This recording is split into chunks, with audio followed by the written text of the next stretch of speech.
Tam 52 insanı vəhşicəsinə parçalayan bu adamı SSR niyə 12 il tapa bilmədi? Çünki sistem inanılmaz bir tibbi səhvə imza atmışdı. Bir insanın qan qrupu ilə bədənindəki digər mayələrin qrupu fərqli ola bilərmi? Sovet tibbinin bu suala yox cavabı verməsi tam 52 insanın ölümünə səbəb oldu. Kənardan baxanda o sakit bir ailə başçısı, ziyalı bir müəllim idi. Amma daxilində tam bir şeytan gizlənirdi. Andrey Chikatilo. Rostov qəssabı ləqəbli bu manyak 12 il boyunca SSR-ni qan gölünə çevirdi. Onun tək bir məqsədi vardı: boğmaq, parçalamaq və kannibalizm. Əslində milis onu 1984-cü ildə tutmuşdu. Hadisə yerindən tapılan bioloji nümunələrlə Chikatilonun qan qrupu yoxlanıldı. Amma nadir bir elmi fenomen baş verdi. Onun qan qrupu ilə digər bədən mayələrinin qrupu fərqli nəticə verdi. Ekspertlər qatil bu ola bilməz deyib onu buraxdılar və həmin azadlıq manyakı daha onlarla insanı qətlə yetirmək üçün şərait yaratdı. Nəhayət 1990-cı ildə dəmir yolu xəttində yenidən saxlanıldı.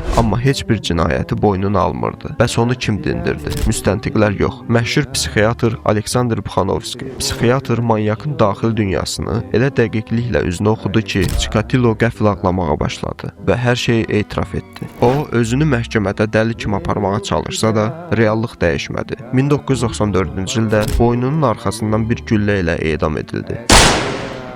Chikatilo barədə fikirlərinizi rəydə yazmağı unutmayın. Bu cür tükürpədici cinayət dosyaları üçün səhifəni izləməyi unutmayın. Hörmətli izləyicilər, Yekaterinburqda öldürülən 2 Azərbaycanlının qanlı dosyasını və bu işin pərdə arxasını elə indi Cinayət Dosyası YouTube kanalından izləyə bilərsiniz.